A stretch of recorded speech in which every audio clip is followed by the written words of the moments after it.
this tweet that came out from David Miller, formerly Professor David Miller, Bristol University, which has caused some kind of controversy, which he says the facts: one, Jews are not discriminated against; two, they're overrepresented in Europe, North America, and Latin America in positions of cultural, economic, and political power; three, they are therefore in a position to discriminate against actually marginalized groups. As I say, this has caused a lot of controversy, and some people have attacked David Miller, who the people on the left have attacked David Miller, or people we would think of as on the left. And some have said that it's unacceptable. I think the Jewish Voice for Labour got involved in this as well. What's your take on the tweet, and also what the response has been to the tweet? Well, what I would say is that the tweet was part of a long thread. And so I think it's a bit unfortunate how the tweet has been sort of isolated by itself, because I think it gives a misleading impression of the argument that's being made by David. I think that David later clarified, he made a second thread, this is a problem with, communicating and debating on Twitter. It's not a very good forum for doing it, but he did do a second thread where he clarified that he was talking about institutional discrimination. I mean, I'm familiar with David and his work, his important work and his research. And, I knew that's what he was talking about. But, for people who that tweet was unclear to, I think in this follow-up thread, he makes it very clear that he's talking about institutional discrimination. And I don't think anyone has really argued, certainly not on the left, that Jews are discriminated against institutionally.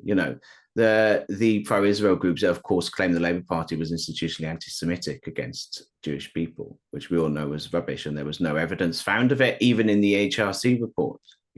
That claim was completely dismissed. And so I don't think anyone is seriously arguing that Jews are institutionally discriminated against in Britain today, or in the West in general today. Right.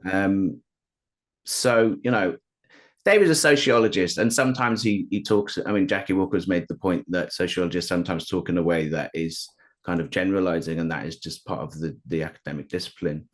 And I think that what's important to remember about David Miller is the stakes at play here. I think everyone.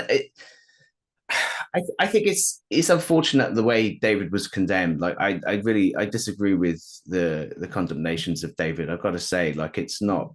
I think a lot of it has been quite unfair. I mean, yeah, okay, taking this tweet out of context and in isolation, it can look a certain way, and I can understand that.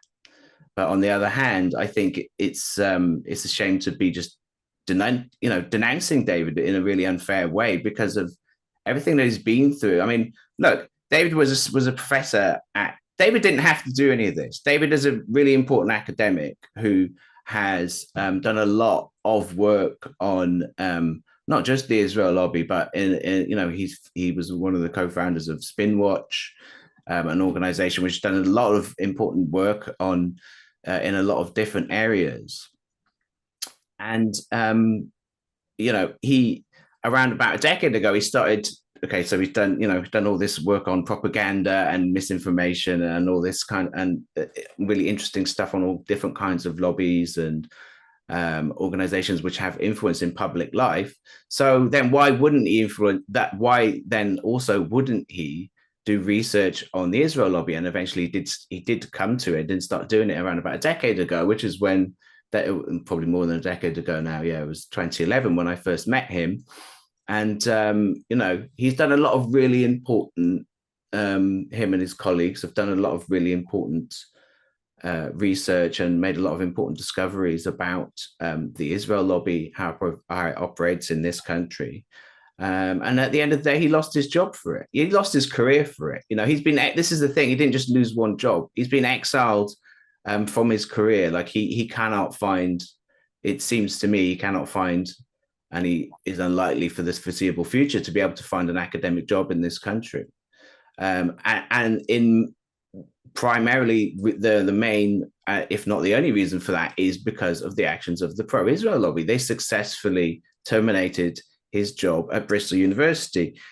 He was fired after intervention by the British government. He was fired after a really concerted attack by the Israel lobby. They made him public enemy number one in a lot of ways, really, because this was you'll remember this was all happening after what happened to David was happening after Jeremy Corbyn was successfully taken out of the Labour Party as a Labour Party MP.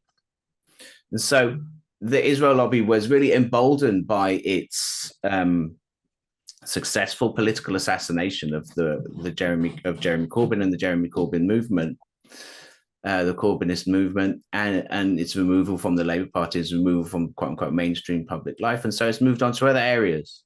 The elected head, for instance, the elected head of the National Union of Journalists, the National Union of Students. She was fired from her job essentially for her anti-Zionist tweets. I've never understood like the sort of the need to kind of make declarations on everything and the need to kind of have an opinion on everything and sort of denounce everything. Yeah, people say, look at my book. Like, there's so many ways that so many of the people I've reported on over the years, there's been times when, okay, there's been tweets that are badly worded. That happens, but it doesn't deserve all these kind of condemnations.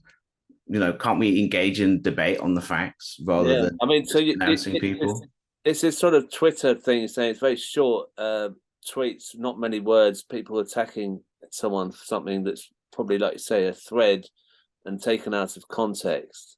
And we've seen Ken Livingston's been destroyed by people denouncing him, and he's not in any way a racist or an anti-Semite. And the fact that John Mann said it doesn't make it true. This is exactly it.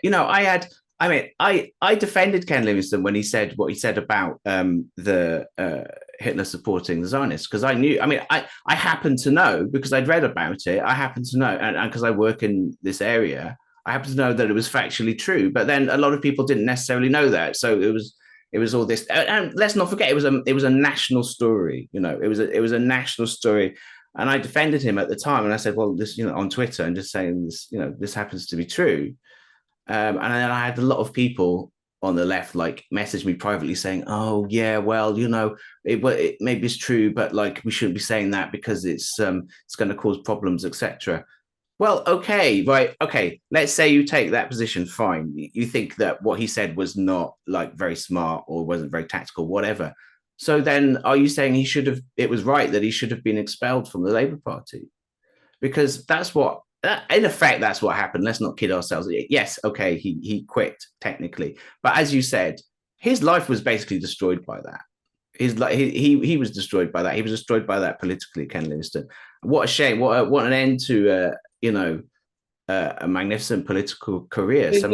David Miller would face the same sort of destructive end to his own career and what he's been doing, and he's not anti-Semitic and he's not racist. Let's not forget that Bristol University investigated after all these complaints by the pro-Israel groups about what David Miller said this, he'd said that. They didn't challenge anything that he said factually. It was just, oh, this is terrible, it shouldn't be happening. It's anti-Semitic. There was 2 independent investigations into what he had said. Both of them exonerated him of anti-Semitism. So this is what's at stake here is that David is challenging that firing, and this is important. Even if people don't like what David said, they don't like him personally, whatever. This is an issue of academic freedom, and it's an issue of the power of the Israel lobby is the issue of how much power the Israel lobby is going to be able to have and how much influence it's going to be able to have on public affairs in this country. And if David Miller's firing is able to stand in the employment tribunal, then that's going to embolden them even more, and there'll be more purges of more academics who have said stuff that is far less critical of Israel, And so David Miller's employment tribunal's hearings are coming up next month, and so I think really that is what's at stake here, and that's what's really the most important thing. Yeah. Well, I think we could talk about this for much longer, but I appreciate your coming on and speaking about that, and also well done for researching the CAA, because the fact is I didn't know anything about CAA until they start telling us what we can watch and what we can't watch, and exactly this is it, Crispin. This is how the Israel lobby is. Like the Zionists, they always accuse us of being obsessed by them. They were the ones who like imposed themselves on us. Like I started writing back in the late 2000s about Palestinians, and the Palestine solidarity movement. But as soon as you start doing that, you get all these pro-Israel organizations, Israel lobby organizations, Zionist groups, however you want to phrase them. I don't particularly care. All these organizations start attacking you, start lobbying you, start accusing you of anti-Semitism, start sabotaging you in various ways. So like you, Crispin, they force you to start learning about them. They give you a crash course. I think a lot of people in the Corbyn years went through a crash course of learning about Zionism and the Zionist movement, and about the pro-Israel lobby and how it operates, the dirty fashion it operates in, especially in this country.